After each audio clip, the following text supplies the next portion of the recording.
Olá, sejam muito bem-vindos a mais um episódio da nossa série executiva Vitrine de Valor, da Estratégia à Prática. Hoje o tema é sobre os primeiros passos para você estruturar processos e finanças em empresas pequenas.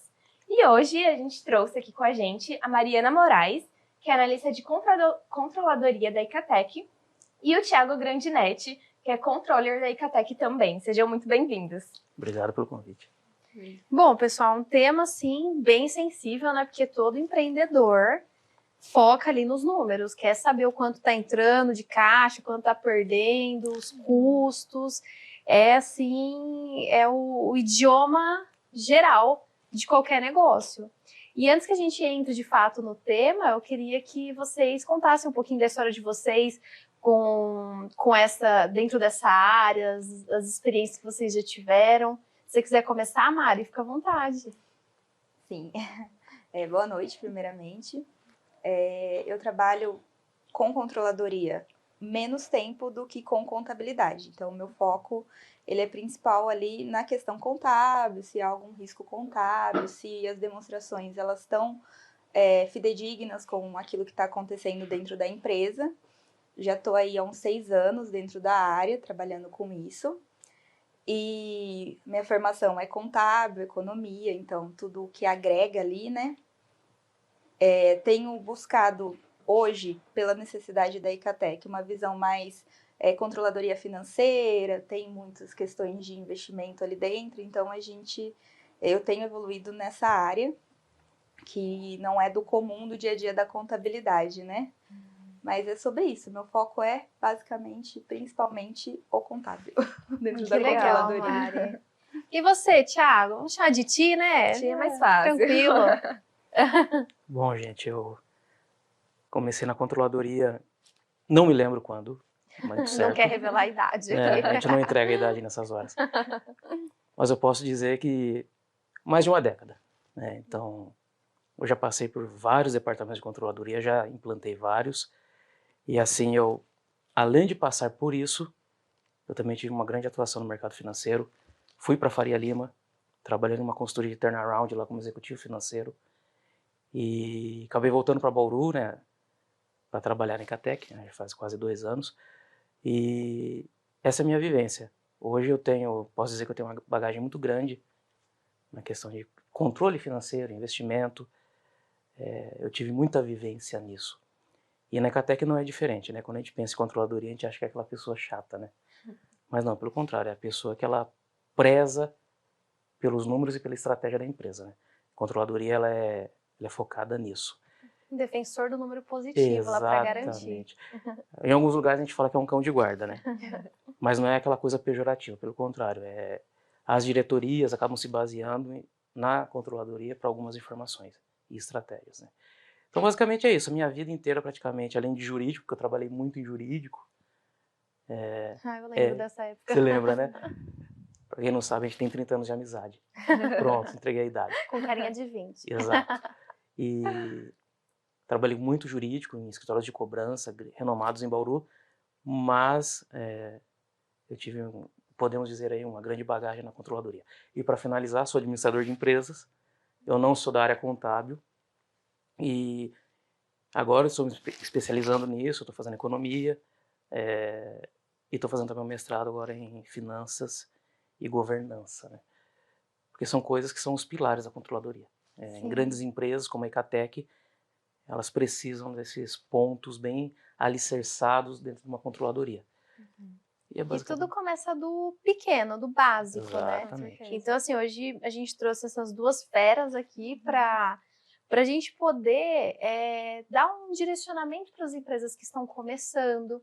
E muitas estão em modo sobrevivência, na verdade, né? Às vezes improvisando no dia a dia. E quais são os principais sintomas dessas empresas que vivem dessa forma? Pode. Posso? Então, obrigado pela oportunidade, Mariana. Hoje a gente tem uma pesquisa da Gartner que ela fala que 40% dos CFOs no mundo, eles acreditam que as metas financeiras não serão atingidas.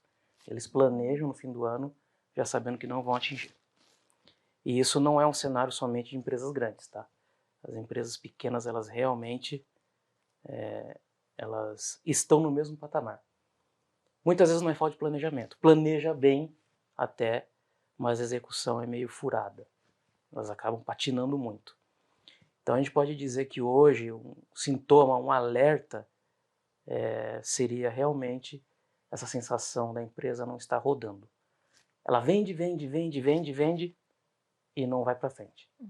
Parece que ela sempre está ali no mesmo lugar, apagando fogo, e ela não vê ganho. E geralmente não são coisas muito grandes que impactam o resultado de uma empresa. São as coisas menores. São as torneirinhas que ficam ali abertas, pingando, durante meses e meses, e vai esvaindo a margem. A margem vai se diluindo, se perdendo, e as empresas não se dão conta. Então, para resolver um sintoma desse, precisa de um estudo muito avançado.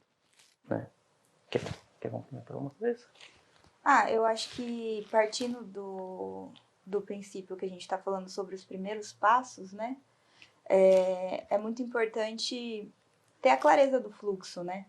Então, muitas empresas pequenas, assim, tipo lanchonete, sabe? Pequenos empreendedores que estão ali começando.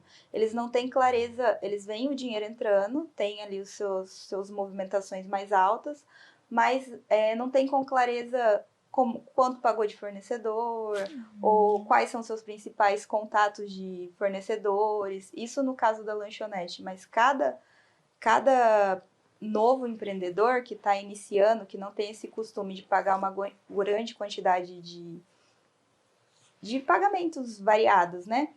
Eles precisam colocar ali de uma forma que consiga visualizar o que está acontecendo nas suas transações bancárias. Hoje a gente tem os bancos já deixando pré-classificado ali conforme aos pagamentos, então já ajuda a ter essa visualização de onde o dinheiro está saindo, porque é muito isso a controladoria, né? Ver onde o dinheiro está saindo, ver como maximizar ali a produção a menor custo, como atingir a maior margem de lucro. Então, sim, é importante no seu plano de ação, antes de abrir a empresa, você ter clareza do qual a margem de lucro você quer ter, qual o seu retorno, qual vai ser o seu preço de venda. Mas na hora da execução, ter clareza de como está sendo as suas transações bancárias, de como você está pagando ali o seu dia a dia, como você está recebendo, é o primeiro passo, assim, na minha visão, para fluir para algo mais amplo, né? Mais detalhado, mais específico. Que a gente já entendeu que um dos principais sintomas é você não vê tração no negócio. Fica perdido lá, onde o dinheiro está, o que está acontecendo, a equipe se esforçando, ou o próprio eu empresário, né? Ralando lá e não sustenta. E a falta de clareza, acho que é um excelentes pontos para quem está assistindo já começar a refletir, né? Sim. Como que está o seu cenário atual, se a pessoa, o empreendedor tem clareza ou não. Indo por essa linha, se ele fez esse diagnóstico e entendeu que ele está se sentindo dessa forma, como o Thiago disse, não tem clareza, por onde ele pode começar a organizar tudo isso? A Mariana ela falou um ponto importante, que é muitos empreendedores, empresários, eles começam no susto. Perdeu o emprego, o que eu vou fazer? Vou uma lanchonete. Né? O exemplo da Mariana, vou abrir uma lanchonete e a partir dessa lanchonete eu vou ver o que dá, vou me virando. E nesse momento ele está no modo sobrevivência. O modo sobrevivência é o quê? Receita menos despesa. O que sobrou não é o caixa da empresa, é o bolso dele. Então esse dinheiro é transportado para dentro da casa dele. Para a pessoa reverter isso, ela precisa talvez dar um passo atrás e fazer o planejamento que a Mariana falou. Só que muitas vezes no susto ele não faz. Mas ele pode sim dar um passo atrás lá na frente, voltar e refazer esse planejamento. Criar um business plan da lanchonete dele. Como a gente tem em Bauru várias lanchonetes que não são apenas uma lanchonete, viraram franquias, ou ele expandiu para outras lojas dele. Então, o empreendedor ele tem que fazer isso em algum momento, seja no começo, e se foi pego no susto, é de sopetão, faz mais para frente. Isso ele começa a criar mecanismos de avaliar o negócio dele de maneira mais assertiva. Senão, ele vai ficar sempre naquela conta. Entrada, saída, é meu lucro. Mas é lucro de fato? A gente não sabe. Porque ele pode ter vamos dizer, algum viés ali dentro da empresa dele que ele poderia ter um lucro maior ou talvez expandir a empresa dele para uma segunda lanchonete, ou uma lanchonete maior, que atenda mais clientes, apenas por alguns pequenos ajustes dentro do financeiro dele. Então, para ele fazer isso, ele precisa estudar o negócio dele de fato. Precisa colocar no papel ou numa planilha eletrônica, lá digitar o que eu ganho, o que eu gasto, quais são os itens que eu estou consumindo e quantos clientes eu estou tendo por dia, um exemplo. E quantos eu estou deixando de atender. Quer comentar? Cara, essa semana eu vi uma postagem, né, nas redes sociais falando sobre uma grande rede de fast food, não sei se vocês viram, que só por trocar o hambúrguer do lanche de temperado lá, que tinha algumas adições, por um hambúrguer sem nada, congelado, que é considerado in natura, a taxa de imposto, eles economizaram milhões só por fazer essa substituição.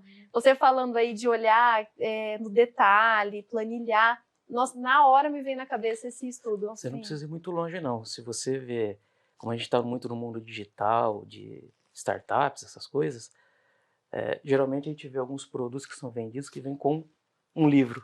Não tem nada a ver, é um produto digital, mas ele vem com um livro físico.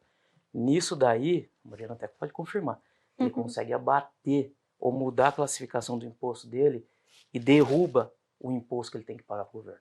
Olha só. Entendeu? É a presunção. Exatamente. Que aí eu puxo o gancho para minha especialização, né? Sejam parceiros dos seus contadores, né? Sim. Conversem com seus contadores, separem gastos pessoais de gastos da empresa, porque isso vai trazer uma clareza contábil. Talvez o lucro operacional ele vai ser diferente do lucro contábil, mas você tem um lucro contábil, você tem uma documentação contábil que vai te ajudar, se necessário, conseguir capital de terceiros, parcerias com fornecedores, tudo isso parte de uma boa contabilidade, sabe? Então, e o melhor, que é toda a estratégia fiscal. Então, o contador, ele vai o quê? Analisar o seu produto, analisar se tem benefícios fiscais, analisar a melhor forma de fazer a composição dessa nota, né? Então, a nota fiscal, ela não é só um papel, ela não é algo automático, assim. Você tem que pensar como você vai compor aquela nota fiscal que atenda ou o produto ou a atividade que você está vendendo. E essa é uma situação de presunção do lucro presumido. Então, sim, quando você muda, você está oferecendo um produto e não um serviço, a sua presunção cai e aí você pode economizar imposto de renda pessoa jurídica. Isso é muito legal. Mas foi uma manobra que você fez antes. Sim. Não adianta você fazer de qualquer jeito para depois correr atrás. Sim. Não tem como. Tem que planejar, tem que voltar atrás. E aí que é importante o passo do planejamento, que é o que a gente faz todo ano, que a gente já vai começar já. Sim. Que é fazer um planejamento do que vai gastar e do que vai receber. Então, assim, e como vai receber. E acompanhar, né? Porque exatamente, todo mês o Thiago vai lá, agenda com o Thiago, pra gente bater todos os números. Quando não aparece uma novidade, né? Que nesse mês a gente apareceu com uma outra técnica lá para analisar o resultado, né? Então, mas tem que fazer isso, gente, senão não tem condição. Eu já trabalhei com uma consultoria financeira e nós tínhamos um cliente que era dono de uma pizzaria. E a gente olhando ali, né, os gastos que ele tinha, a gente percebeu que na pizzaria dele, ele tinha diversos sabores de pizza. Muitos sabores, muito. E ele acabava gastando muito com ingredientes. Mas ele não vendia todos aqueles sabores de pizza. Então, o que ele estava gastando muito mais com ingredientes, produtos que venciam por conta disso, porque não era todos os sabores que ele vendia para os clientes, né? Então, uma das estratégias foi até ele diminuir ali o cardápio dele, as opções. Isso me lembrou muito do que vocês falaram, né? Sobre conhecer o seu produto, né? Conhecer o que o seu cliente realmente está consumindo de você. E vocês indicam também algumas ferramentas simples para começar a organizar essas tarefas, né? Tipo, fluxo de caixa, atendimento, essas rotinas. Hoje, e creio que a Mariana vai concordar, planilha eletrônica de entrada o melhor custo-benefício para se fazer essa gestão. Obviamente, conforme a empresa cresce, ela necessita de outras ferramentas que deem suporte para esse crescimento. Porque a planilha eletrônica ela não vai ficar ali para sempre. Ela tem as suas inconsistências, tem seus erros, mas quando a empresa é pequena, essas falhas são mitigadas, ou praticamente não existem. Tá? Mas conforme vai crescendo, você vai precisar especializar essa ferramenta ou buscar essa ferramenta de mercado. Tá? Mas, hoje, basicamente, a planilha eletrônica faria esse serviço para o empreendedor. Perfeitamente. Agora, no plano contábil, você tem que falar com a contadora. No Aí, plano contábil, busca um escritório de confiança. é o Contrate um conselho. contador. E a gente conversando assim, é bem esclarecedor, né? Então, a gente tem aqui algumas informações, como que o empreendedor começa olhando para essa parte de financeira, né? Entrada menos saída, depois se aprofundando um pouco mais nisso. Só que, para tudo, a gente precisa de disciplina. Porque muitos começam, mas não conseguem fazer o acompanhamento, não conseguem seguir com aquilo. Esses têm algumas dicas, algumas orientações de quais os melhores momentos fazer isso, o que esse empreendedor pode fazer para não esquecer de acompanhar e não deixar que a vida me leve, né, daquele jeito. Amanhã eu vejo, agora eu não consigo. Você não tem determinação, não. Você não tem a Disciplina? disciplina. Obrigado. Você não tem a disciplina adequada, não tem o que fazer. Pode ter a melhor ferramenta, ele precisa parar e lançar. Hoje, um dos grandes problemas é que os empreendedores, eles, além do modo de sobrevivência, eles são os caras que estão no front, vendendo. Sim. Né? E por si só, isso já consome muito tempo, e o perfil nosso, ele vai mudando. A gente muda o perfil com o tempo.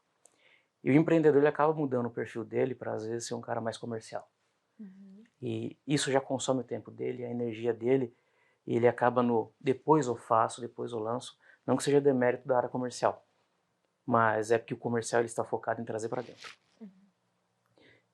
Ele precisa dessa atitude, ele precisa ter essa disciplina e fazer o lançamento. Se não tem, busque ajuda. A ajuda seria o quê? Uma ferramenta melhor?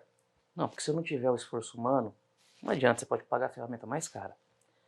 Você vai precisar da ajuda de alguém, seja de um profissional externo que faça essa espécie de BPO para você, ou contratar alguém mesmo para fazer essa parte. Mas aí já entra na questão do perfil. O perfil daquela pessoa é diferente, não é uma pessoa comercial. É uma pessoa que ela já é mais chata, vamos dizer assim. Ela é mais atenta a detalhes, né? Sou mais analítica. Exatamente, aquela pessoa que é um pouco mais menos emotiva e mais racional. Então, que se identifica um erro de lançamento, ela precisa corrigir. Se vê que algo está faltando, ela precisa questionar.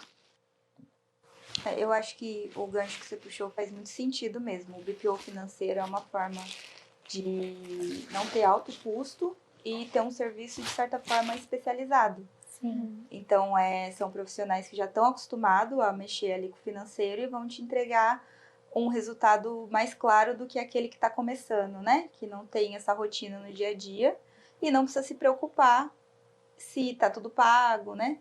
Às vezes é mais a questão mesmo da inadimplência do cliente, que vai dar mais trabalho na utilizar um BPO financeiro do que só a execução de pagar o que tiver em aberto, né? Mas é muito importante isso. Acho que o BPO financeiro, sem dúvida, é o melhor passo para você ter um financeiro organizado a custo baixo. E a contabilidade também, não esquece. Que não A adianta. contabilidade é obrigatória. Não esquece da contabilidade da Mari, por favor. A contabilidade é obrigatório. Exatamente. Porque não adianta você só ir lá, tá registrando, tá, mas como tá a sua contabilidade? Porque a contabilidade, ela não é apenas um método de registrar as coisas. Você tem que entregar isso pro fisco, tem que prestar contas. Sim. Se você amanhã quiser expandir, você vai usar a sua contabilidade, seus demonstrativos para buscar dinheiro. Então não adianta eu ser um expert em finanças se eu não tiver uma contabilidade estruturada. E não adianta você ter uma contabilidade estruturada se o seu financeiro não está alimentando bem a sua contabilidade. Não tem como. Exatamente. Uma linha puxa a outra. Então assim, lá na frente, para a sua expansão estar ok, ser uma expansão, vamos dizer assim, não adequada, mas a melhor possível para a sua empresa, para o seu negócio, Você vai precisar, desde a entrada da nota fiscal ou da informação financeira até a finalização da contabilidade bem feito. Senão, não tem como. O próprio ato de abrir uma empresa, desde que ela não seja MEI, vai necessitar do contador, né? Da figura do contador entrando ali com aquele processo na junta comercial. E tem vários escritórios que oferecem o serviço de BPO, então fica tudo em casa, né? Em um lugar só. Tudo Sim. num lugar só. Então, se eu já vejo que eu meu perfil ali, eu não vou conseguir dar vazão a isso, eu tenho opções de lugares, né, que são especializados, para que eu não fique nesse sufoco, né? Com certeza, vai contratar um funcionário, o escritório também tá ali para fazer a folha, né? Então, toda essa parte burocrática com o fisco, ou com os outros órgãos, né? O serviço contábil, ele é imprescindível em qualquer negócio. E hoje muitos, como o Thiago colocou, começa no susto, né? Às vezes o cara é muito bom em prestar algum tipo de serviço, em produzir alguma coisa, e aí ele começa a transformar isso num negócio. E não quer dizer que ele vai que ele vai conseguir, ou que ele tem expertise suficiente em finanças, em margem, custo, EBITDA, sobre esses diversos termos que existem hoje, esses indicadores também de saúde financeira. Quais são os principais que vocês recomendam, mesmo que ele contrate alguém, que ele tem que ter ali embaixo do braço, acompanhando e olhando? Olhando para o nível operacional, hoje eu falaria que você precisa se concentrar em alguns, tá? Obviamente que para chegar nesses níveis de detalhes, você vai precisar já estruturar um pouco mais atrás. Mas hoje o EBITDA é muito comum. E realmente o EBITDA é um indicador muito forte para todos os lados de um negócio, tá? Mas hoje você pode também pautar a sua análise na margem bruta e na margem operacional. Ali são torneiras que passam despercebido. Então, o que está entrando na minha margem bruta hoje, o que está tendo de dedução que eu poderia melhorar? Segundo ponto, o que eu estou tendo ali no meu lucro operacional, ou na minha margem operacional, que eu possa melhorar? Às vezes eu posso ter um gargalo na operação que é invisível, está consumindo muitos recursos, e eu poderia muito bem tirar, e não vai fazer falta. Eu posso ter, um exemplo, clientes que consomem muito, é uma análise mais avançada, mas consomem muitos recursos da empresa, que o que ele está pagando não paga esse custo. E se eu tirasse esse cliente? Que falta ele faria? Se eu deixasse de ter? Eu aumentaria a minha margem operacional? Bem provável. Reduziria custos. São análises que assim, a gente pode fazer olhando apenas algumas linhas, que você pode levantar essa dúvida e aprofundar a análise. Mas você precisa, primeiro, da estrutura. Senão você não chega nesse nível. E depois você vai precisar de uma outra estrutura de análise para poder chegar de fato e validar essa hipótese. Será que se eu mudar essa vírgula no meu negócio, na minha operação, no meu comercial ou no administrativo, se eu mudar, eu aumento? Eu escalo? Ou não? Às vezes pode ser um viés de confirmação. Eu só estou vendo os aviões que voltaram da guerra, todos chumbados de bala, mas eu não analisei os que caíram. Então eu posso entrar no viés de confirmação. Então a gente tem que tomar muito cuidado também. É a faca de dois gumes. Eu acho que trazendo para um ponto de menor escala, se a gente pega o exemplo de um mecânico que vai crescendo e aí consegue ter aquela franquia, né, com algum carro ali e faz franquia de manutenção de carro lá. Aí ele construiu o negócio dele, a oficina. Então, já vai ter obrigações contábeis, fiscais, financeiras e por aí adiante. Mas ele ainda é muito cru, até porque é um mecânico, né? Não discriminando, porque ele tem um amplo conhecimento na área dele, mas essa área administrativa nunca fez sentido no universo daquela pessoa. Sim. Então, para aquela pessoa que está acostumada a anotar no papel markup e preço do serviço, sabe? Então, você entender ali qual a margem de lucro você quer para o serviço que você prestou. É o primeiro passo, assim, para ele ter clareza se naquela execução ele está tendo lucro ou prejuízo. E aí, lógico, daí vai vir os pontos de atenção que não são o linear da curva, né? Sim. São o fora ali da curva. mas acho que markup é muito importante.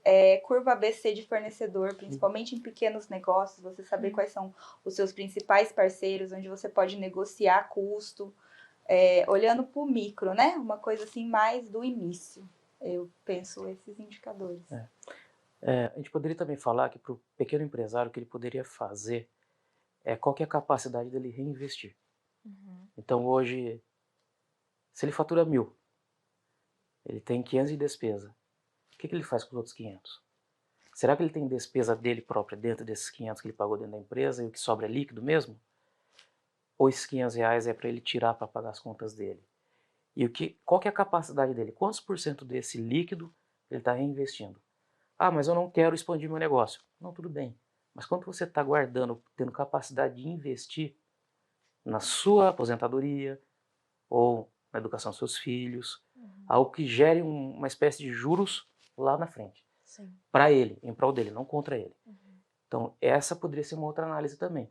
Olhar qual que é a capacidade que ele tem hoje de falar, esse dinheiro eu vou colocar em tal investimento, ou vou colocar um tesouro direto ali no Selic, deixar ou educar mais para o meu filho ali poder ter uma faculdade ou uma escola boa. Então essa também seria uma outra análise que ele poderia fazer, pensando numa pessoa que não quer talvez expandir o negócio. E é importante, conselho contábil, que esse dinheiro saia ou como prolabore ou como distribuição de lucro, senão dentro da contabilidade não tem como justificar essa saída. Então não pague coisas pessoais na empresa. Vocês estão ouvindo, não né? pague coisas pessoais na empresa. Se não ouviu, agora tá claro. Se ele faz isso hoje, o que acontece com ele? Isso vai render corte. Mas tudo bem. Se ele faz isso Porque hoje. tem gente que não tem conhecimento disso. Acha que o dinheiro da empresa é o seu também. Sim. E aí mistura conta pessoal com conta PJ. Sim, onde vai refletir de imediato no seu imposto de renda pessoa física. Vai ficar muito claro ali que você não tem como justificar aquela renda e vai pagar um imposto muito maior do que você deveria pagar, né? Então, esse é o primeiro ponto. O valor recebido, onde você emitiu nota fiscal, principalmente o lucro presumido ou simples nacional, você tem um benefício fiscal. Então, você tem uma presunção, você não paga a alíquota integral em cima daquele valor que você recebeu. Então, 1000 vezes melhor emitir a nota fiscal. Ah, mas estou pagando imposto, mas é um imposto menor do que se for para o imposto de renda, que é o imposto sobre aquele ganho é muito maior. Então, esse é o primeiro ponto que reflete de imediato no imposto de renda pessoa física. E outro ponto é, se o seu negócio de fato cresce ao ponto de você ter a obrigação de entregar as demonstrações contábeis, fica tudo muito sujo. Você não tem como justificar de onde está sendo aquelas saídas, você não tem como identificar como é que está a sua liquidez. Então, se você realmente tem caixa, se você está gerando caixa, fica tudo bagunçado. E começa, como quando você vira um lucro presumido, você começa a entregar essa contabilidade anual para o fisco, você tem obrigação acessória em cima dela, a Receita começa a ter um alerta. O que está acontecendo? Porque tem contas ali que vão mostrar que você está pagando o que não devia dentro da empresa. Sim. E é um excelente ponto de atenção, porque hoje, no dia a dia, né, isso é mais comum do que parece, né? É uma prática muito comum. O contador vai alertar, mas claro, quem dá a última palavra é o dono do negócio. Sim. Ele que acaba decidindo e, tendo as consequências também em detrimento daquilo. Exatamente. E, para fechar também nesse nosso bate-papo cheio de insights, de ideias, tenho certeza que o pessoal lá de casa deve estar anotando tudo e pensando em várias coisas.